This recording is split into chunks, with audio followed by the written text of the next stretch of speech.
Hello students, welcome back to my YouTube channel growing chemistry. तो आज के lecture में हम बात करने वाले हैं नॉर्मेलिटी की। Normality which is denoted by capital N.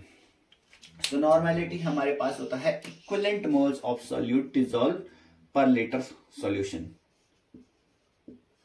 Equivalent moles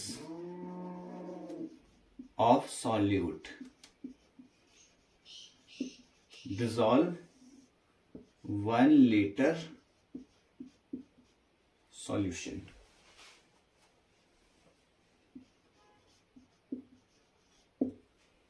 अब यहां पे हमारे पास इक्विवेलेंट मोल्स दिए हैं, नंबर ऑफ मोल्स नहीं है, हमारे पास है इक्विवेलेंट मोल्स। तो सबसे पहले हमें सीखना पड़ेगा इक्विवेलेंट मोल्स को निकालना। तो जो हमारे पास इक्विवेलेंट मोल्स है वो निकालने का फॉर्मूला हमारे पास होता है given mass upon equivalent mass. Given mass upon equivalent mass. अब यहां पे हमारे पास इक्विवेलेंट मास है। हमारे पास अगर हम मोलैरिटी की बात करें तो हमारे पास number of moles of solute होता था, डिसॉल्व 1 लीटर सॉल्यूशन होता था। तो जो हमारे पास नंबर ऑफ मोल्स निकलते थे वो given mass upon molar mass निकलता था, लेकिन यहां पे इक्विवेलेंट मोल्स निकलेंगे given mass upon equivalent mass. तो इक्विवेलेंट मास भी हमें पहले निकालना सीखना पड़ेगा। तो इक्विवेलेंट मास निकालने का जो हमारे पास फॉर्मूला होता है वो हमारे पास होता है molar mass upon n factor. Molar mass upon n factor.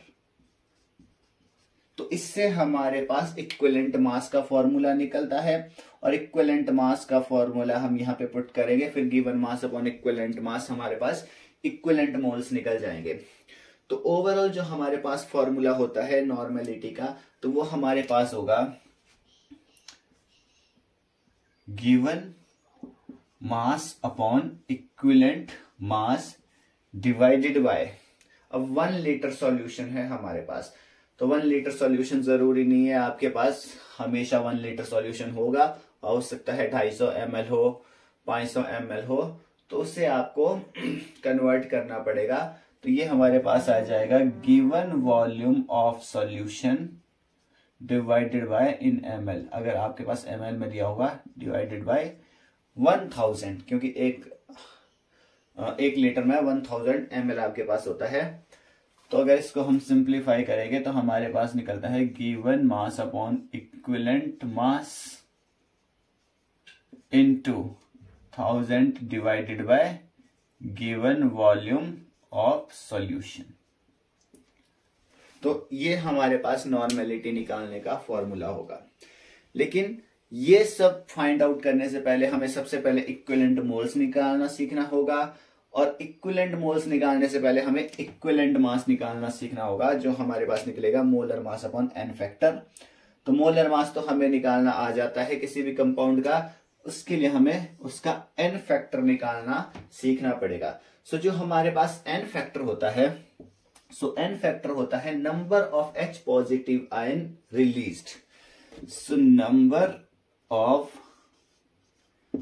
H positive ions released is called an factor.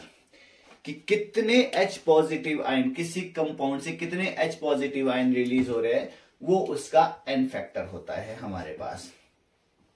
जैसे हमारे पास एसिड है, एसिड और ऑक्सो एसिड्स की हम बात करेंगे यहां पे। फॉर एग्जांपल एसिड हमारे पास है HCl। तो अगर हम इसको वाटर में डिसॉल्व करते हैं ये गैसियस फॉर्म में, एक बात याद रखना, HCl गैसियस फॉर्म में कभी भी एसिडिक नहीं होता, ये एक्वस फॉर्म में एसिडिक होता है। जब हम इसको एक्वस यानी कि वाटर के साथ डिसॉल्व करेंगे तो ये हमारे पास H positive plus Cl negative ions में टूटेगा। तो यहां पे एक H पॉजिटिव आयन हमारे पास रिलीज हुआ तो इसका एन फैक्टर होगा 1। अगर सपोज दैट यहां पे 2 होता तो हमारे पास 2 H पॉजिटिव आयन रिलीज होते, तो हमारे पास यहाँ पे एन फैक्टर होता 2। तो ये तो हमारे पास एसिड का एन फैक्टर निकालना तो बहुत ही सिंपल है। बात आती है हमारे पास ऑक्सो एसिड की। वहां पे थोड़ा एन फैक्टर निकालना थोड़ा सा ट्रिकी होता है ऑक्सो एसिड में। ऑक्सो एसिड में फॉर एग्जांपल हमारे पास है H2CO3। H2CO3। अब यहां से हम कितने H पॉजिटिव आयन निकाल सकते हैं? तो इसके लिए आपको सबसे पहले करना पड़ेगा कि आपको स्ट्रक्चर बनाना पड़ेगा, फॉर्मेशन ऑफ स्ट्रक्चर देखनी पड़ेगी आपको इसकी, फॉर्मेशन ऑफ स्ट्रक्चर। स्ट्रक्चर की फॉर्मेशन करनी पड़ेगी आपको। और आपको जब भी स्ट्रक्चर की फॉर्मेशन करनी है तो इसके लिए आपको 2 रूल्स हमेशा याद रखने पड़ेंगे। रूल नंबर 1 है इसके लिए कि connect 1 oxygen with double bond to central metal atom. क्या होगा? Connect 1 oxygen with double bond. आपको डबल बॉन्ड लेना है। Connect 1 oxygen with double bond to central metal atom. यानी कि आपको एक ऑक्सीजन को सेंट्रल मेटल एटम के साथ विद डबल बॉन्ड के साथ कनेक्ट करना है सबसे पहले। तो यहां पे देखिए H2CO3। तो जो सेंट्रल मेटल एटम होगा हमारे पास वो होगा यहां पर कार्बन। कार्बन हमारे पास सेंट्रल मेटल एटम होता है। अब यहां पे हमारे पास 3 ऑक्सीजन है। सो 3 ऑक्सीजन, सबसे पहले एक ऑक्सीजन को कनेक्ट करना है हमें डबल बॉन्ड से।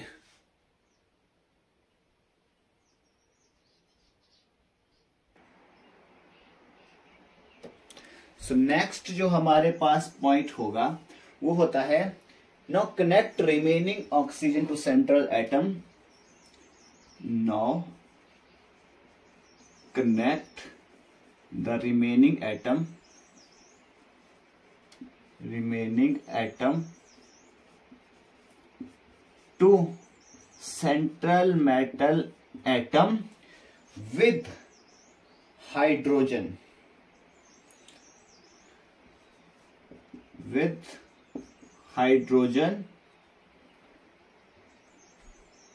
to that oxygen। जो रिमेनिंग आपके पास ऑक्सीजन है उसको आपने सेंट्रल मेटल एटम के साथ कनेक्ट करना है विद हाइड्रोजन। तो ये आपके पास कार्बन है, इसको आपने, ये आपके पास 3 ऑक्सीजन कंप्लीट हो गए और जो आपके पास रिमेनिंग बच गए हैं हाइड्रोजन, तो ये आपने कर दिया हाइड्रोजन इसके साथ कनेक्ट करना है। फॉर एग्जांपल जैसे आपके पास है H2SO4, ये भी ऑक्सो एसिड है। तो सबसे पहले हमें यहाँ पे पता है कि जो हमारे पास सेंट्रल मेटल एटम है वो है सल्फर। तो ये हमने सल्फर लिख दिया, सल्फर को कनेक्ट कर दिया डबल बॉन्ड O के साथ। अब इसके बाद जो आपके पास ऑक्सीजन है उसको कनेक्ट कर दो सल्फर के साथ, ऑक्सीजन ऑक्सीजन, और ये ऑक्सीजन 3 ऑक्सीजन रिमेनिंग थे।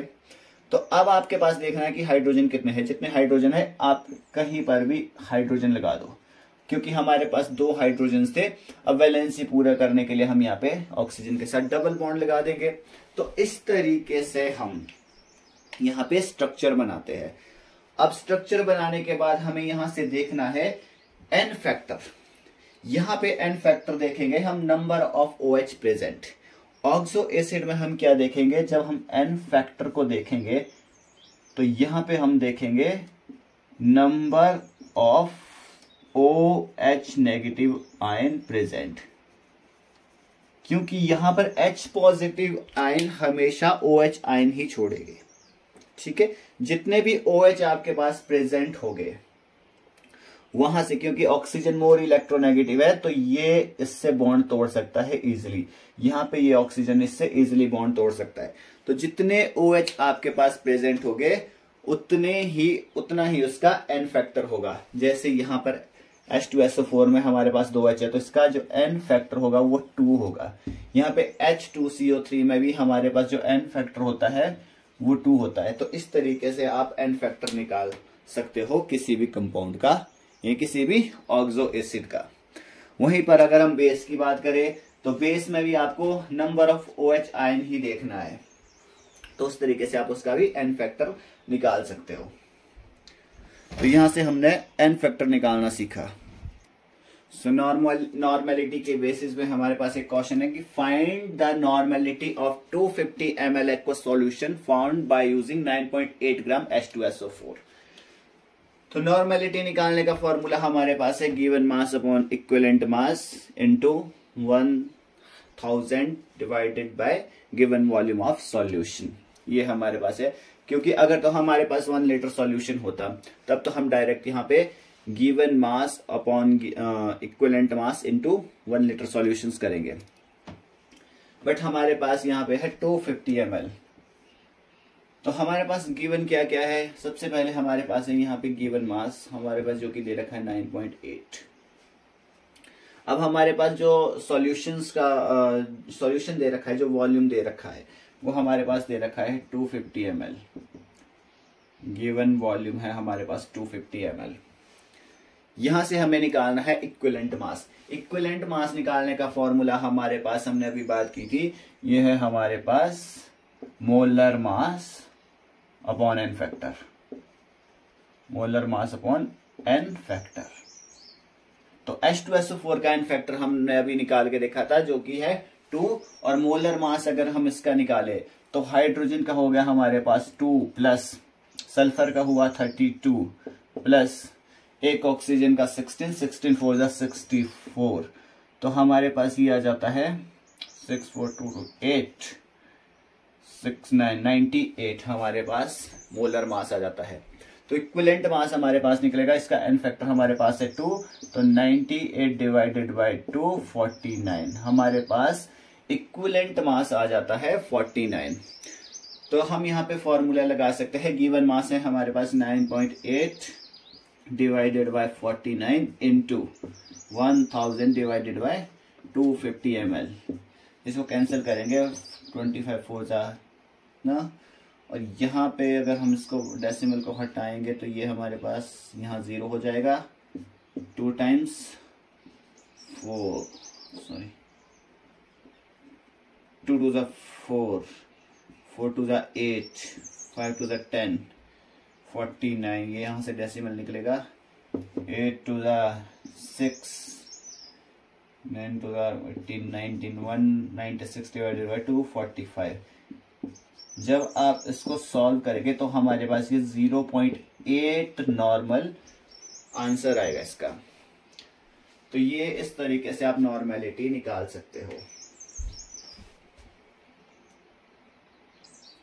अगर हमारे पास इसी क्वेश्चन की मोलैरिटी पूछी जाए, तो इसी क्वेश्चन की अगर मोलैरिटी पूछी जाए तो हमारे पास मोलैरिटी का फॉर्मूला होता है given mass upon molar mass.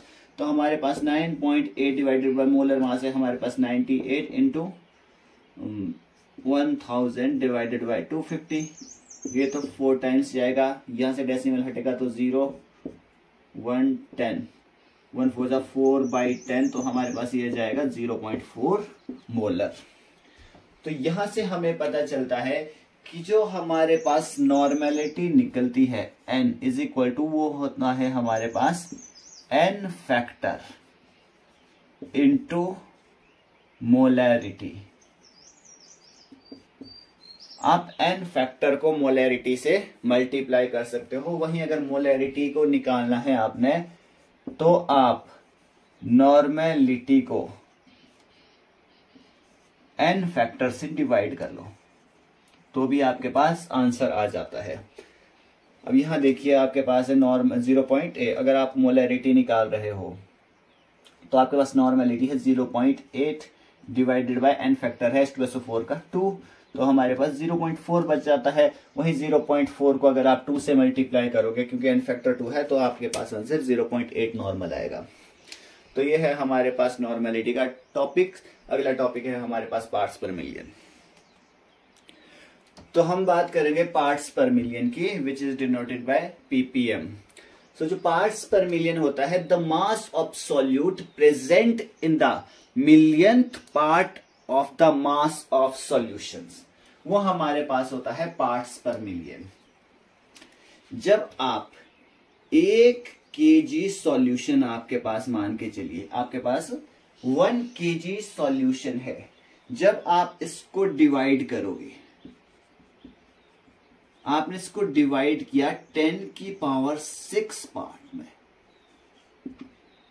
यानी कि 10 लाख हिस्से।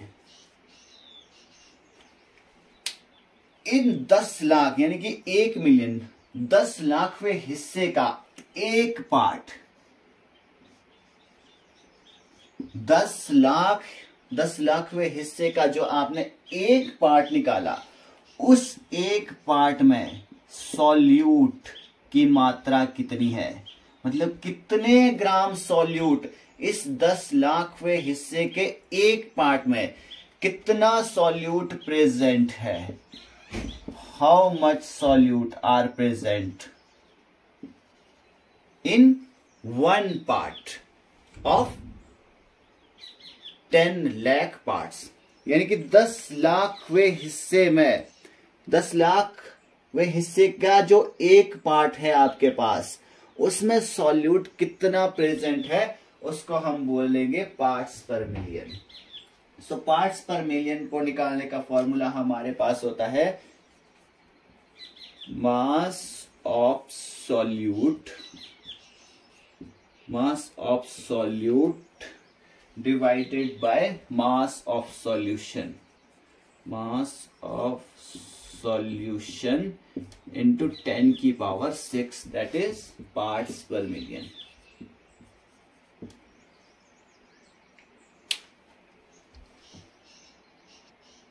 So, हमारे पास एक क्वेश्चन है कि 20 mg of potassium is present in 1 liter aqueous solutions where density यानी कि रो density of solution is equal to 0.8 gram per ml।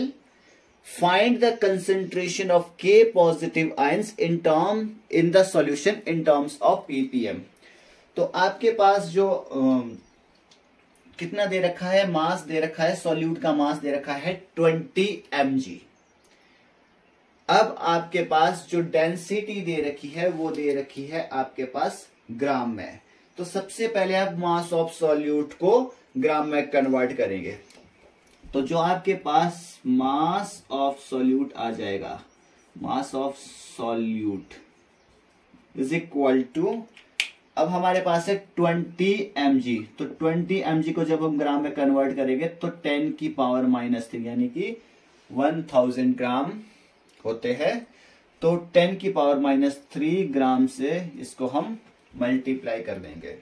वहीं पे हमारे पास दे रखी है मास ऑफ सॉल्यूशंस, कितना दिया है, मास ऑफ सॉल्यूशन हमारे को, अब यहां पे देखिए हमारे पास मास ऑफ सॉल्यूशन निकालने के लिए हमारे पास दे रखी है डेंसिटी। अब डेंसिटी कैसे निकलती है, डेंसिटी निकलती है मास अपॉन वॉल्यूम, बट हमारे पास डेंसिटी गिवन है, मास हम यहां से निकाल सकते हैं। तो मास निकलेगा आपके पास density is equal to mass upon volume.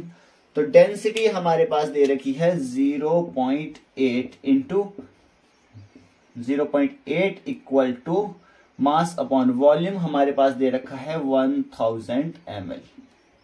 कितना दे रखा है, 1 लीटर दे रखा है, यानी कि 1 लीटर में कितने होते हैं, 1000 ml होते हैं हमारे पास ग्राम पर ml इक्वल टू, तो ये ml से ml कैंसिल हो गया। जब आप इसको मल्टीप्लाई करोगे 0.8 को 1000 से मल्टीप्लाई करोगे तो मास हमारे पास आ जाएगा 800 ग्राम। तो यहां से हमारे पास जो मास ऑफ सॉल्यूशंस निकल गया वो निकल गया 800 ग्राम। तो अब इसको हम सॉल्व करेंगे पीपीएम। पीपीएम को निकालने का फॉर्मूला है मास of solute. Mass of solute हमारे पास है 20 इंटू 10 की power 3 sorry, divided by mass of solution हमारे पास हो गया 800 इंटू 10 की पावर 6। इसको सॉल्व करेंगे तो ये हमारे पास आ जाता है 20 इंटू 10 की पावर 3 अपॉन 800। ये हमारे पास बच जाएगा यहां पे। इसको सॉल्व करेंगे, 0 से 0 कैंसिल, 2 4 4 2 8 0। अब हमारे पास बच गया 10 की पावर 3, यानी कि 10 के पीछे 3 0 है आपके पास। 1000 डिवाइडेड बाय 40, 4 1 जा 4, 25 4 जा 100। तो हमारे पास जो पीपीएम में आंसर आएगा वो आ जाएगा 25 पीपीएम। तो इस तरह से आप पार्ट्स पर मिलियन के क्वेश्चन को सॉल्व कर सकते हैं। नेक्स्ट लेक्चर से हम बात करेंगे कुछ नए टॉपिक्स के बारे में, बात करेंगे सॉल्युबिलिटी के बारे में। तो वीडियो अच्छा लगे तो वीडियो को कीजिए लाइक एंड शेयर, चैनल को कीजिए सब्सक्राइब। मिलते हैं अगले वीडियो में।